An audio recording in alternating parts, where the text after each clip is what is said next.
Let's go, girls. The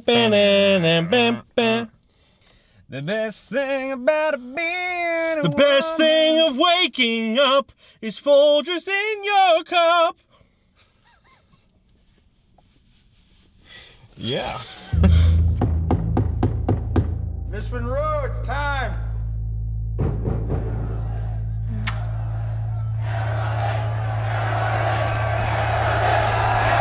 Hello, everybody, and welcome again to Keystone Film Review. We just saw Blonde, written for the screen and directed by Andrew Dominic, based on the novel Joyce Carol Oates, starring, of course, Ana de Armas, Lily Fisher, Julianne Nicholson, Ty Runyon, that's a name, just the way it's spelled is like Tygh, Michael Dreyer, Sarah Paxton, Brian Vincent, a whole bunch of people who are not that important.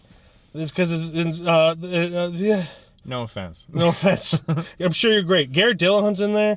Bobby Cannavale, Adrian Brody, Xavier Samuel. I'm trying to find who played the president, JFK. It's gotta be the Hemsworth brother. It's gotta be. It looks like the oldest Hemsworth brother. Ooh, Scoot McNairy was in there. Let's see. Glenn, enjoy cutting out all this silence. There's no cutting. I'm zooming in on my face. People are going to cut away from this video if you do that. Whoa. Okay, so it was not the oldest Hemsworth brother. His name is Casper Philipson, and he played a real piece of shit. Mm-hmm. This, of course, is a fictionalized movie. biopic about Marilyn Monroe based on a fictionalized biographic novel. Mm-hmm. It was never claiming to be 100% accurate, just kind of taking the facts of Marilyn Monroe's life and turning them into a fever dream. And a fever dream it was. Boy, howdy, it was a fever dream. At times, kind of felt like a Darren Aronofsky film, to say the least. how fever dreamish this was. But where do we begin, Glenn? I want to start. I want to preface this at the beginning of the very beginning, the whole start of time of this movie. There was a little girl, little Norma Jean, a little Marilyn Monroe girl. She was fantastic. She was. Teary-eyed little girl, had me almost teary, and I was like, this fucking girl, she's gonna be Marilyn Monroe. She wasn't. Technically she was. She was Norma Jean, though. Mm-hmm. She played amazingly in the beginning. Just how she went off of the mother character and all that. And yeah. She only had maybe 10 minutes in it. But she was fantastic setup for the for what was the rest of the fever dream of the movie. Mm-hmm. And Anna herself was pretty uncanny, shall I say. Phenomenal, to say the least. She looked fantastic. She looked the part of Marilyn, and felt like she probably played it too. But I wasn't around in the '60s, so I wouldn't know. And also, this was a mostly fictitious thing, but still. Yeah, I don't think I've seen a Marilyn Monroe film. Just because they're not my thing. Not like avoiding it. Same here. Yeah. So a lot of people, understandably, are worried that this film is glorifying her abuse. Mm-hmm. I personally think that if you think this is glorifying her abuse after seeing it, if you haven't seen it and you think it's that, I understand. But after seeing that, there's nothing glorifying what happened to her.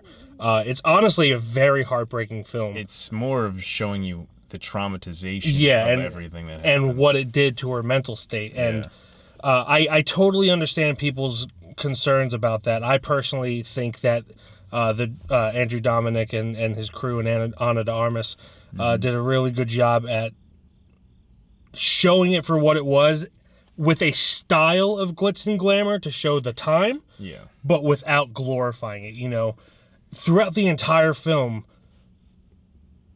the theme is that essentially society's using her as a piece of meat. It's said several times that people think she's just a piece of meat, and even the men she lets close to her are just using her in the film. Of course, I don't know about the actual people that. As far as what is probably the book. Yes. So obviously we didn't read it, so we don't. We didn't read it. I'm not a Marilyn Monroe expert. So just assuming, but it's so heartbreaking, like how it's depicted in this film, and Yeah. the she keeps showing her brilliance and how smart she is by mentioning comparing her works or the scripts that she's going to be a part of to like Chekhov and other authors that I forget their names because I'm a big dum-dum.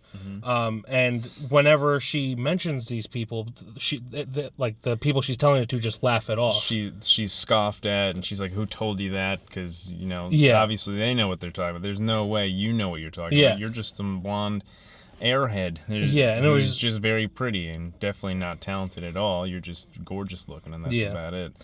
And it was very just heartbreaking seeing that displayed. Obviously, that's not something that's completely unique to Marilyn Monroe. That happens to women all the time, and it's happened all over film history, and not just film. It's probably happened in every profession almost. Yeah.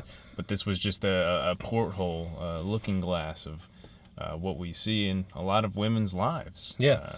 Generally speaking. So while I do think I understand why people are like wary of seeing it or wary of even supporting it, wary of even talking about it. But I personally feel that it handles it relatively delicately. As graphic as it is NC-17. Yeah.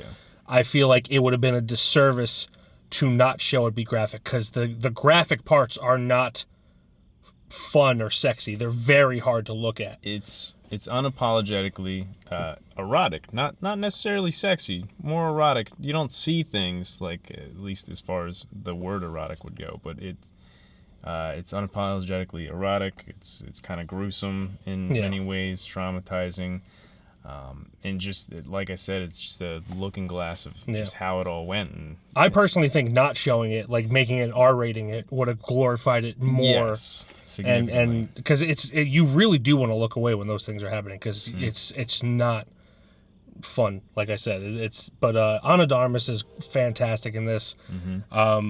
It's kind of weird pacing wise, but I get it. Like, it's kind of goes into that whole fever dream thing. Yeah, it's very weird pacing wise, because it like there's parts in it where like it's kind of getting in the meat and potatoes of like a scene, and then it kind of cuts like to the next part of her life a little bit in the distant future, and you're like, oh man, I wanted to see a little bit more of what was going to happen there, because it was kind of ramping up, but a lot of the scenes where it starts ramping up in the acts, it cuts to kind of like the next portion of her life. And as far as the fever dream goes, that makes sense, but man, you're like, oh, I wanted to keep watching that part, and then it just kind of moved on.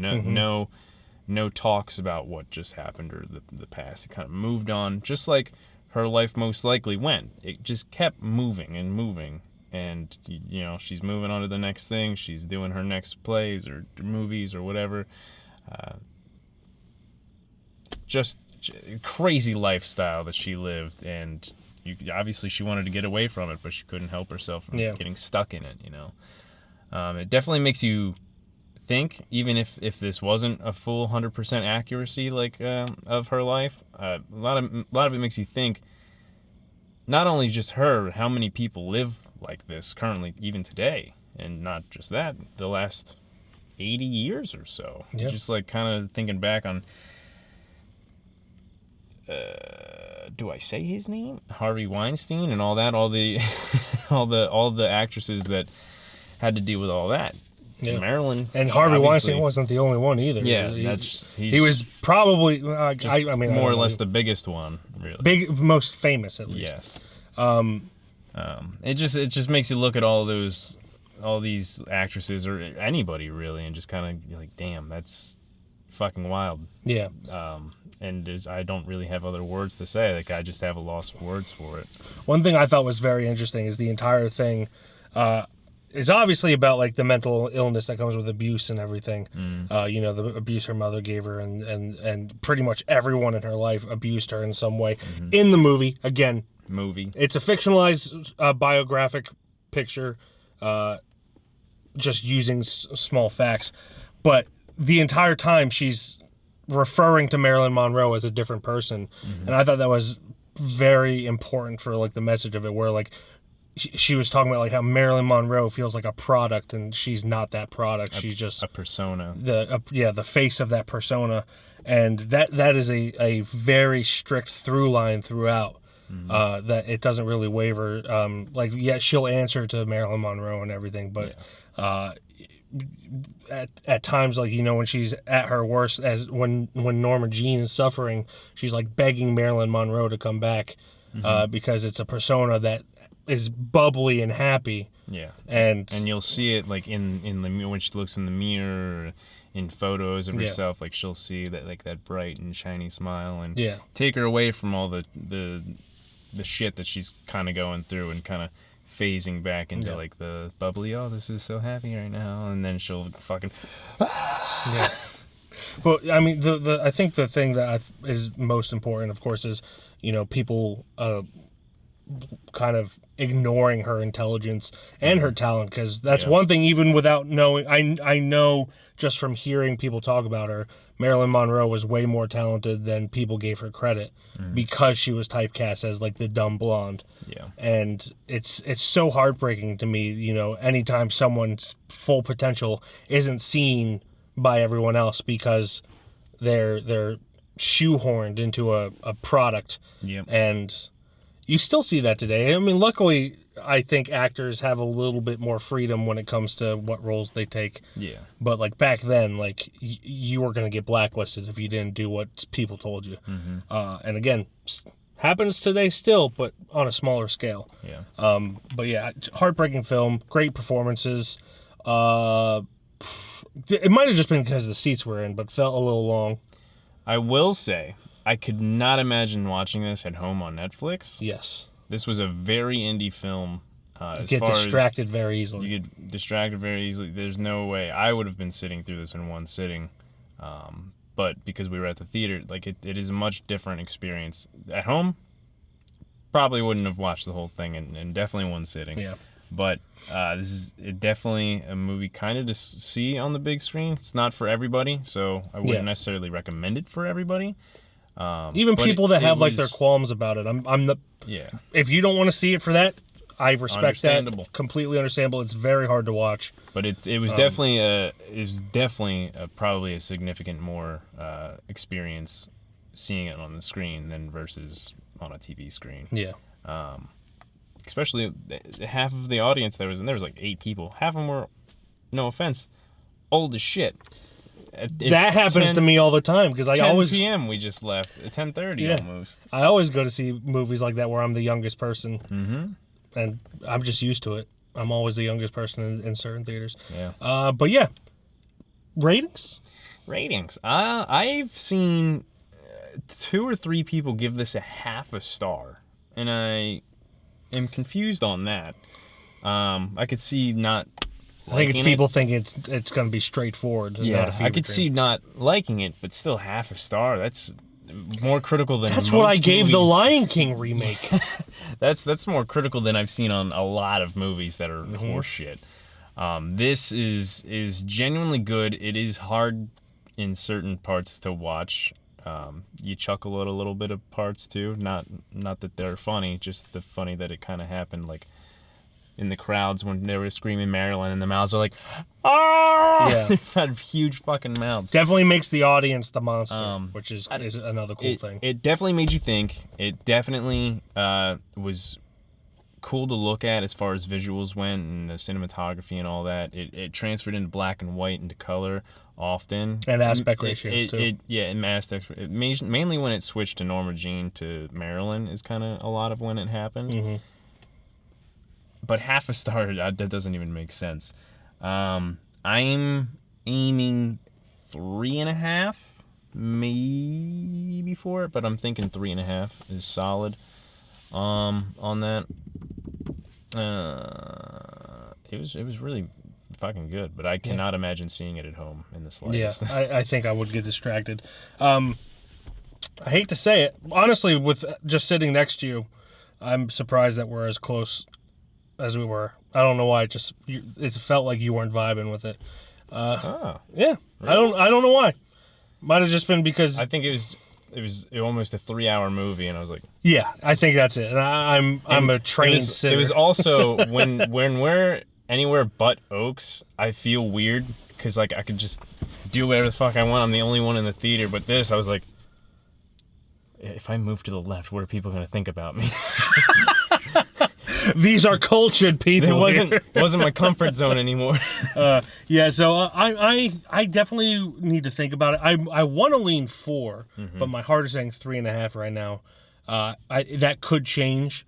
I have to sit on it a bit and maybe see it again. I would have given it 4 if I understand this artistic choice, but if it kept the meat and potato parts of the scenes that I wanted to see the rest of, if they had those parts, I understand why they didn't, because they wanted to keep that fever dream going of just jumping and moving like her life.